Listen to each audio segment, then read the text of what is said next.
Bonsoir, je suis Cryptolyse et on va parler ce soir de Matic, donc la crypto-monnaie de la blockchain Polygon, donc Polygon qui est la layer 2 de Ethereum, voire même on pourrait la considérer comme une sidechain à la limite, vu ce qui est en train de se passer dessus. Pourquoi je vous parle de Matic ce soir? Tout simplement parce que sur le Discord, j'ai fait un vote pour savoir laquelle des cryptos j'allais analyser en priorité ce soir, et ce qui est ressorti quand même bien devant, c'est Matic, et je pense que c'est certainement lié à l'actualité et on va discuter de tout ça. Comme d'habitude, c'est une mise à jour de quelque chose que j'ai déjà effectué, donc n'hésitez pas à aller regarder dans la chaîne, notamment dans la playlist analyse fondamentale et technique. Vous allez retrouver toutes les différentes vidéos de Matic pour pouvoir suivre justement toute l'évolution, et cette vidéo-là sera disséquée en deux parties, comme à mon habitude, une partie fondamentale et une partie analyse technique, pour pouvoir suivre justement où on en est au niveau du projet. Pour rappel, Polygon, donc du coup, c'est une blockchain qui est spécialisée sur Ethereum, c'est-à-dire que c'est une blockchain de niveau 2 ou ce qu'on pourrait caractériser même à la rigueur une sidechain. Pour aller plus loin, il est construit comme étant un framework pour construire des applications sur Ethereum. Et c'est ça qui est important de comprendre, c'est que Polygon est vraiment fait pardon, par des développeurs pour des développeurs.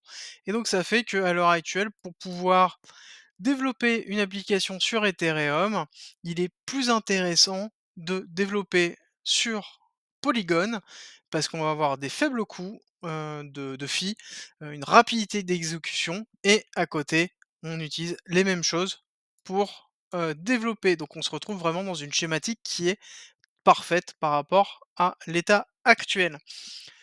Matic et Polygon, c'est une institution. Maintenant, on pourrait dire que ça fait partie des grosses layer 2.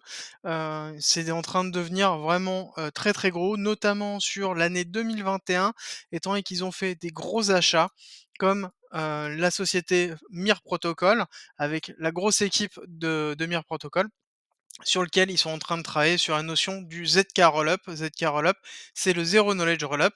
Donc c'est ce qui permet notamment de pouvoir gérer un nouveau type de consensus et de validation de données à travers le fait de ne pas savoir, enfin de ne pas se baser sur un passif pour pouvoir déterminer si on est bon ou pas. Et ça, c'est très important parce qu'à l'heure actuelle, c'est considéré comme l'avenir des blockchains. Donc c'est une théorie qui est quand même assez ancienne, hein, le ZK Rollup, qui date quand même d'il y a plus de 30 ans, et qui, a, un principe de base qui permet globalement de limiter très fortement la probabilité de se tromper. Donc c'est-à-dire qu'on va toujours avoir on n'aura pas de certitude que c'est vrai, mais on aura une infime incertitude que c'est faux.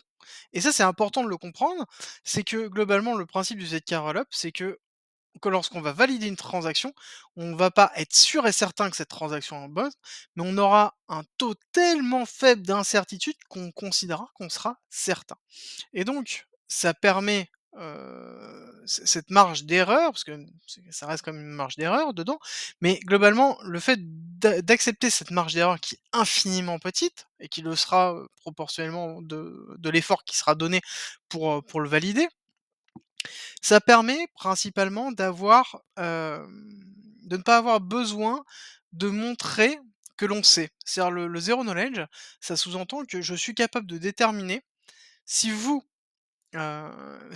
connaissez cette information sans que vous puissiez me la dire. Et ça, c'est très important, ça veut dire qu'on n'a pas besoin de gérer l'ensemble du passif qui existe sur l'ensemble des blockchains. Et ça, c'est essentiel dans un monde où à l'heure actuelle, on arrive très vite aux limitations des blockchains en termes de scalabilité. Le zero knowledge permet d'éclater globalement cette barrière et de rentrer dans une ère aussi de rapidité extrême et donc du coup de gas fee minime. Et là, on est vraiment sur quelque chose d'excellent, et on voit que quasiment les plus grosses blockchains, les plus grosses évolutions qui sont en train de se faire, sont en train justement de se diriger vers le ZK Rollup. Et bah, hop, ça date d'hier. On a Plonky 2 qui est sorti, donc le plus rapide, ZK Scaling Technology, avec Polygon qui a été sorti. Pour vous donner un ordre d'idée, ils ont sorti une jolie petite image, qui a été que en 2020, il fallait 60 secondes pour générer justement une preuve, de vérité. et en 2022 grâce à Plonky 2 pardon, on arrive à 0,17 secondes. Donc là, à l'heure actuelle, le Zero Knowledge Scaling permet d'avoir des transactions excessivement rapides et même d'ordre général avec une infinité de scalabilité parce qu'à l'heure actuelle, ça permet en fait, il y a très, très peu d'efforts qui est effectué par le validateur. C'est plus la personne qui souhaite être validée qui doit fournir des efforts, donc ça sous-entend la personne qui, heu, émet la transaction qui doit fournir des efforts et donc ça transfère cette notion de travail et de difficulté à traiter, en fait, l'ensemble des informations de la blockchain, non plus sur la blockchain en elle-même, mais sur les utilisateurs de cette blockchain-là et c'est essentiel et je pense que là-dessus, on arrive vraiment sur un moment, crucial des évolutions possibles. Je pense que c'est une première étape qui va permettre de déclencher d'autres éléments, d'autres recherches et d'autres choses et de s'affranchir d'un certain nombre de problématiques qu'on avait à l'heure actuelle.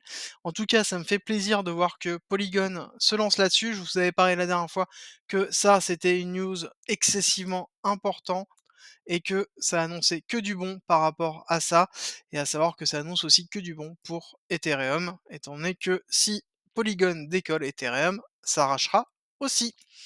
Alors, avant d'attaquer l'analyse technique, petit rappel, je ne suis pas un conseiller financier, je vous présente tout simplement mes recherches, mon analyse que je fais pour moi, bah, tout simplement, je vous le partage.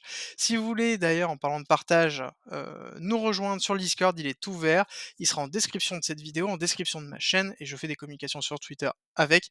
Rejoignez-nous, j'ai mis plein d'informations et on discute de tout. En tout cas, c'est un échange, c'est un lieu de partage, donc rejoignez-nous, c'est avec plaisir que nous vous accueillons sur ce Discord. Alors, pour la partie technique, on va attaquer. Petit rappel, on a eu une grande période d'accumulation qui s'est passée, avec derrière un décollage début 2021 et on s'est arraché concernant en mai 2021. Donc ce qui est intéressant, c'est qu'on a eu derrière un premier BC qui s'est mis en place, un AR, un ST, un saut et justement, je vous disais dans mes précédentes analyses, c'est que la schématique bleue, c'est ce qui est en train de nous montrer, mais que pour moi, en l'occurrence, on n'est pas dans une schématique de distribution, donc avec un BC, un AR, un ST, le ST qui ne prend pas le BC. Pour moi, on était dans la schématique d'une réaccumulation avec un BC, un AR et qu'on attendait que le ST prenne le BC, chose qui a été effectuée le 28 décembre parfaitement. Donc là, en l'occurrence, on a une belle prise de liquidité du BC, donc une forte accumulation qui s'est mise en place. Donc ça me confirme cette phase de réaccumulation et on va pouvoir retirer la schématique bleue parce qu'en l'occurrence, on va valider cette schématique orange. Concernant les évolutions, on a possiblement une vague 1 et une vague 2 d'Elliott. Pareil, dans le Discord, je vous ai mis des informations concernant Elliott et un petit document que j'ai rajouté ce soir pour vous expliquer les bases d'Elliott et leur interaction avec notamment le Fibonacci, de façon à pouvoir vous aider lors de vos analyses techniques, en tout cas sur une première base, c'est intéressant. Et donc du coup, on a une schématique d'Elliott qui commence à se mettre en place, avec une vague 1 et une vague 2 qui a retracé, et là, on serait possiblement dans une vague 3.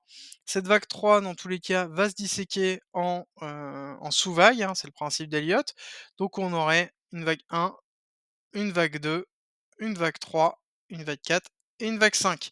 Donc là, la vague 3, nous sommes en attente et on attendrait un sommet de cette vague 3 sur les 1,618, donc quasiment à 5 pour avoir quelque chose de complet dessus. À savoir que cette vague ici, on se retrouve donc sur un ST, on va attendre le saut. Le saut dans une réaccumulation n'est pas obligé, pour rappel, de prendre l'AR. Donc c'est-à-dire qu'on pourrait très bien avoir un saut, aller chercher un certain nombre d'éléments, et c'est ce qu'on va regarder ensemble. Là, j'ai tracé un Fibonacci de retracement pour voir où est-ce qu'on pourrait avoir justement une zone de réaction. Et moi, ça serait intéressant de nous retrouver dans cette zone-là, parce qu'on a un gros point of interest, on a la zone de 786 qui est là, et on a une liquidité basse. Donc là, c'est une zone qui est très intéressante pour un retracement total en tout cas, de Matic, donc ça pourrait être intéressant de trouver le prix là et on a sinon des zones intéressantes qui se trouvent au niveau du 0,5 et du 618. 0,5, on a un gros point of interest qui est là et nous avons 2 grosses liquidités qui sont sur le chemin du 618. Donc ça, c'est des zones sur lesquelles on peut retrouver un retracement de cette, sous-vague 2 pour pouvoir aller faire la vague 3 et valider derrière notre vague 3, notre grande vague 3 en tout cas, qui se fait. Alors, au niveau de la partie, on va grossir ici, on voit que là j'ai tracé un retracement par rapport à juste cette poussée-là. On voit qu'on atterrit sur les 618. On a eu l'annonce qui a été effectuée, vous avez vu ce joli pump qui est là, parce qu'en l'occurrence, ça sous-entend qu'on a quand même une grosse confiance sur Matic. Matic nous a fait une énorme annonce, et cette énorme annonce, justement, se caractérise par un énorme pump qui se fait, et qui, en même temps, sera intéressant de valider une descente en 3 temps avec une prise de liquidité qui pourrait se trouver à 2,6. Donc on pourrait monter, réagir ici, descendre et aller chercher ensuite potentiellement cet order block là, voire descendre un petit peu plus bas. Je vous avais défini une spot zone qui était, quand même assez basse. À l'heure actuelle, au vu des nouvelles qui sont en train de se faire, je vous avoue que Matic est excessivement bullish actuellement. En tout cas pour moi, c'est une spot zone si vous n'avez pas de Matic que je remonterai directement jusqu'au 618. Donc avec une entrée en DCA possible à partir de 2 parce que tout simplement Matic a quand même vocation pour moi à être quelque chose de très porteur pour les blockchains sur les années, à venir, donc pas que 2022, 2022, 2023, 2024 pour moi, et qui va en même temps, profiter du lancement d'Ethereum 2 et de tout ce qui va se passer autour d'Ethereum. Donc les 2 arrivent à s'auto-alimenter, à s'auto-pousser, donc Ethereum et Matic et Polygon pardon, et donc du coup, je ne peux qu'être bullish sur ces 2 actifs, en tout cas moi par rapport à, mon analyse personnelle et mes croyances sur ces, 2 actifs, et en tout cas, ils nous montrent, au fur et à mesure, que ce soit technique ou tout simplement fondamental, qu'ils assurent, hein, là-dessus, Polygon arrive à sortir, ils font des investissements massifs et derrière, ils nous sortent quand même des technologies derrière, qui assure, derrière une innovation sur l'ensemble des blockchains. Voilà, et donc je trouve que, je suis ravi de vous faire tout simplement cette vidéo parce que, en tout cas, je sais pas vous, mais moi, lire le papier qu'ils ont sorti sur l'explication, de cette technologie-là, j'ai pris mon pied à le lire, et en tout cas, je suis vraiment, heureux de voir que, l'innovation n'arrête pas sur les blockchains, et ça me conforte comme quoi c'est l'avenir. Si vous n'êtes pas abonné à la chaîne YouTube, n'hésitez pas, abonnez-vous, mettez-moi un petit pouce bleu dans cette vidéo pour me donner le sourire, et je vous dis à très vite pour une nouvelle vidéo.